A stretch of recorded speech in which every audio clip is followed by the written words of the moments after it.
مرزا صاحب نے کہا کہ سیدنا عمر بن عاص رضی اللہ عنہ نے مالک اشتر کو زہر دے کر مروا دیا یا مار دیا کو عمر بن عاص رضی اللہ تعالیٰ عنہ نے زہر دے کے قتل کروایا تھا۔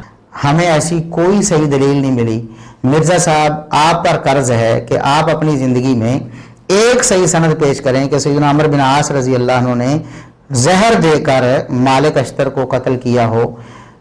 ایسی کوئی صحیح دلیل اگر آپ کے پاس ہے تو پیش کریں، ورنہ ایسی بے بنیاد باتیں پھیلانے سے باز رہیں۔ اگر آپ کوئی صحیح سند پیش کر دیں گے، امکان تو نہیں ہے، تو ہم اللہ کے فضل و کرم سے آپ کا شکریہ ادا کریں گے، لیکن جب تک صحیح سند نہیں ہے آپ کو کس نے حق دیا کہ اس طرح کی باتیں پھیلائیں؟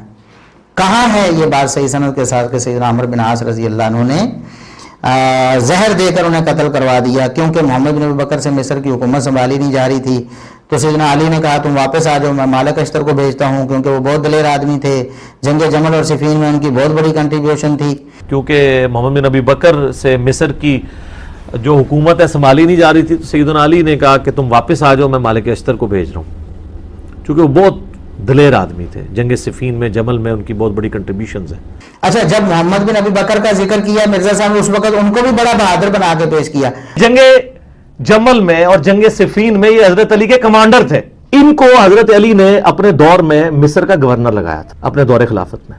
قیس بن سعد سے حکومت نہیں سنبھالی جا رہی تھی، پیچھے سے مالک اشتر کو بھیجا، اس کو زہر دے کے مروا دیا گیا دشمنوں کی طرف سے۔ تو محمد بن ابی بکر مصر کے گورنر تھے، اور ابھی اپنی ہی زبانی یہ ثابت کر رہے ہیں کہ محمد بن ابی بکر جو نا وہ دلیر آدمی نہیں تھا، نہ وہ حکومت سنبھال سکتا تھا۔ ادھر بھی دوغلی پالیسی اور ادھر بھی دوغلی پالیسی۔ کہتے ہیں کہ خیر راستے میں دھوکے سے انہیں شہد پلا کر مہمان کر کے انہیں قتل کر دیا سیدنا عمر بن عاص رضی اللہ عنہ نے۔ یہ بالکل غلط بات ہے، اس کی کوئی دلیل نہیں ہے۔